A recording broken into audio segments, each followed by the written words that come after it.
This is some work that we've been doing in the Australian Antarctic Data Centre to actually mark up some of our metadata using generative AI. And so I hope that I don't have to talk to many of you about the value of metadata. It underpins a large part of data fairness, in particular the findability and interoperability part. And I can't help but notice there was this stray carrot here. And you sort of think, well, it does look edible, but what do we really know about it? That's why you need metadata. You want to know a little bit about this thing before you take a bite. But as all of you will be aware, metadata often requires considerable effort on the part of non-data subject matter experts. And often these researchers are looking at the next grant, looking at the next paper, and they just want to put in the minimum effort to get the job done. And so as a result, you get incompleteness and you also get inconsistency. Some people will fill out just a little bit, some people will fill out lots. And the other problem is that there's a lot of existing data out there. So to try and go back and review it all, it's a big problem. So in a nutshell, we actually wanted to take a look at, could we actually use machine learning to improve our metadata? And in particular, the Australian Antarctic Division's metadata collection. And so we had the grand goal of, can we actually scan over our collection, try to understand how it was structured, what the content looks like, maybe draft suggested text based on context, suggest keywords, maybe perform some basic validation and identify what the likely content would be. And so we engaged with the University of Tasmania. In particular, we have an engagement called CAST, the Centre for Antarctic and Southern Ocean Technology. And we did have a program for shared data services.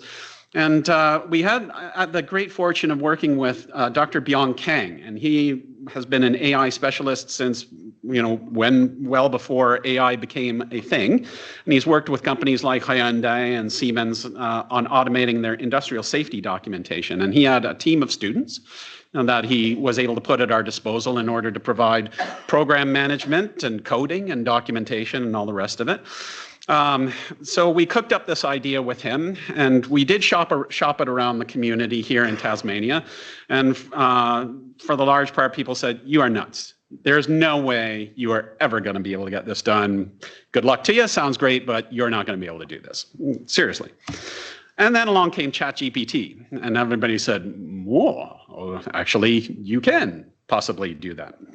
And so Byung has been developing what he calls a virtual database system. And as I said, it actually automatically scans file types in order to take a look at the nature and structure of the content. And we do want to try and align it with vocabularies and particular metadata formats. But here we have, for example, a table, and you see latitude, longitude, depth, temperature, country, unknown. And what we want to do is to be able to align those with machine-readable concepts. We use the vocabularies from the NERC vocabulary server. So you'll see like P01, ALAT, GP01, longitude, that's ALAT, GP02. Depth, there are a lot of different depths. So it says that this is the one that I think that it is, but you need to verify that with me. The machine's not going to be able to tell you. If it says temp, that could be temporary. Again, the machine doesn't know. Not even a human would know. But it says, this is what I think that it is, and this is how confident I can be. And then you have unknown where, yeah, I mean, if you have V1, AB, like we have with some of our birding codes, yeah, no machine is going to be able to tell you that, and probably no human. And you do want to have a sense that, okay, you need to go back and take a look at it. So this is a video example where somebody can type in their researcher's name. So this is what the system actually looks like. It's a prototype, typing in a data set name, and they're putting in a bunch of different data sets. Here they've got a CSV.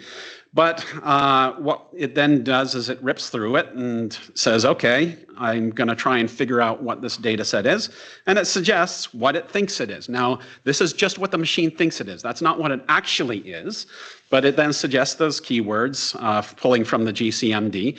But it's up to the researcher to then go back and say, is that correct or is it not? If it is correct, that's good. If it's not, that can actually be fed back into the system. But it's this sense of, okay, yes, those keywords work. Yes, that description is right. So we call it semi-automation. And so we can also go into the table itself, and the AI will rip through and generate some statistics in terms of thinking, okay, you know, this value, how much of it has missing values, what's the minimum, maximum, and it helps to identify what it thinks that this thing is. So we have this area here where 100% of the values are there.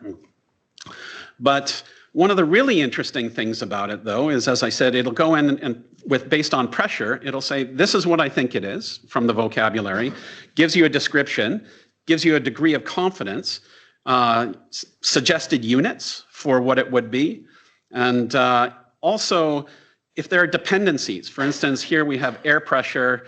Air pressure will correlate with an increase in altitude, or possibly temperature as well. But the AI is just essentially saying, here's what I think it is. And we're looking to really increase that completeness and consistency. So rather than having just 2 keywords or having just a very short description, really improve that completeness and that consistency. So in terms of additional work going forward, again, I said that this is a prototype, but it is open source. So if people want to work with it, they can. We do use ChatGPT as the engine. However, we've expressly designed it so that it doesn't have to be ChatGPT. People can apply their own local language models, Llama. If people wanted to use DeepSeek or whatever, it's independent. We purposely did it that way, and it is open source. We are also working with image recognition, so that if you have a collection of penguin images, or if you have a collection of microscopic images, it would say, okay, it sounds like you've got a collection of whale fins here, and then build it up that way. We do, as some of you may know, AI does tend to do things in different ways depending on when you ask it. That's not necessarily what you want here if you want to keep things consistent. So we do need to try and find a way of getting it to maintain style. So we're working on that.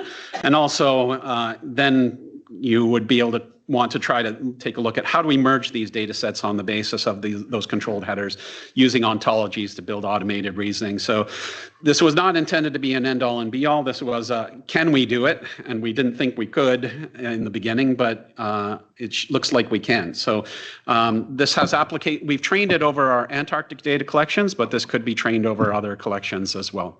So that's it. I will leave it at that, and if people have questions, I'm happy to answer them, and if people want the source code, it is open so we can provide it. It is not a turnkey solution, I warn you. There are going to be a lot of bumps and lots of warts, but it's there. All right, thank you very much. Yes?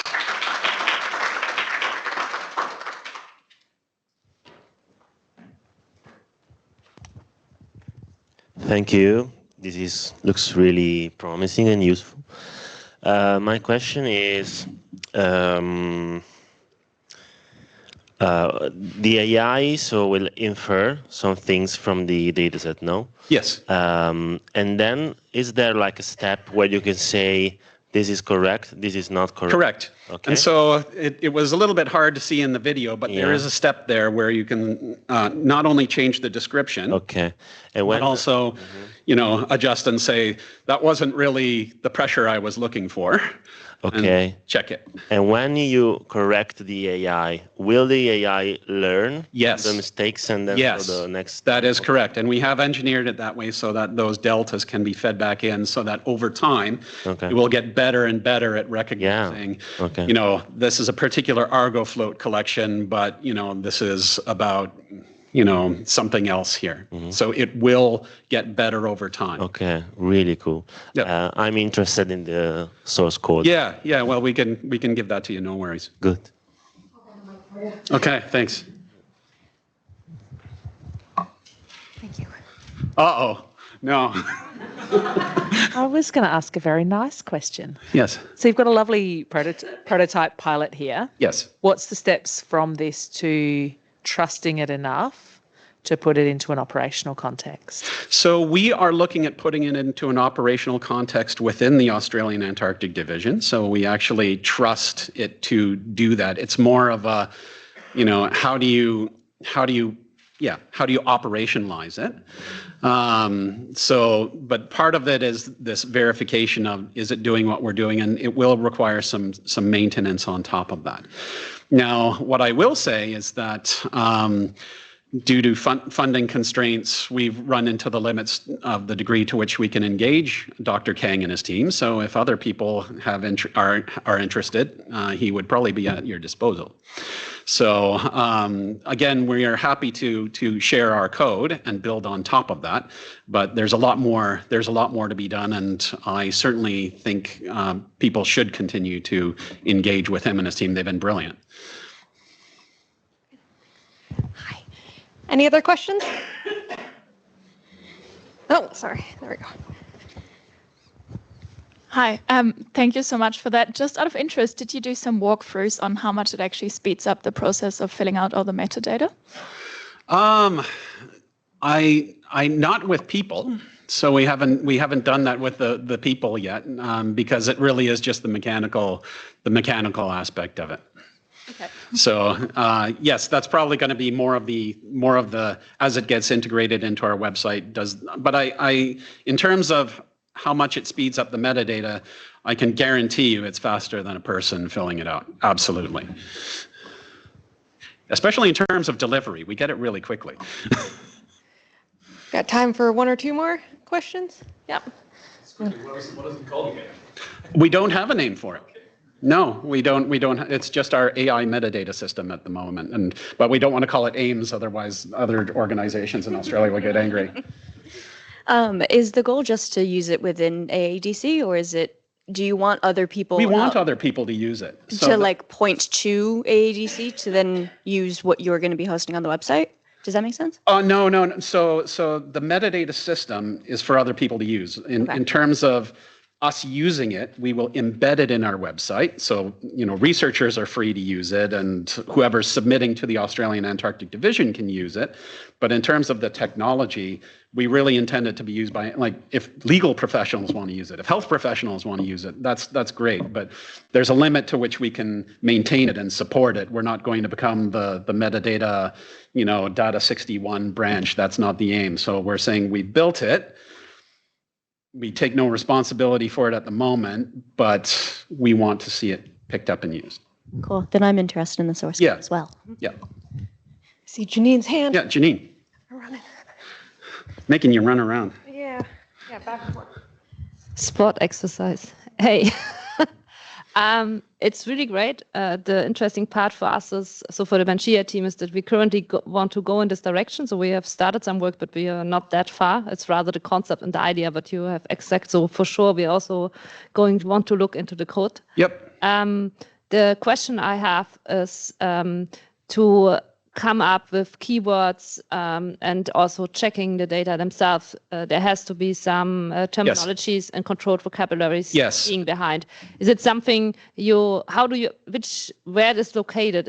Have you an internal dump of this information of the vocabulary? To my understanding, cross-linking live to. Yes, I don't think the processing allows you to link. Theoretically, you could, but I think that the performance might be a bit off. But I'm guessing, but I'd have to talk with Dr. King. I think he downloaded the NERC vocabulary materials, and that's what he used. I don't know, but it's definitely the NERC vocabulary that we were using. And just the NERC, or have you also reached out for taxonomy and? No, we have not reached out to taxonomy. So it's at the moment just the NERC vocabulary and. Yeah. Okay. So. Yeah. But we do have an internal AADC biodiversity taxa that we could probably dump in there as well. Which links to worms, and not everything is in worms though. No, we have some GBIF and some fungi things. Don't try this. Who is set of taxonomy? Yeah. Which have overlaps and. Yeah. So that's the challenge for the biology part, anyways. Yep. No, it's really impressive. So. Yep. Thank you. And let us know where we can come for the call. Yeah, totally happy to.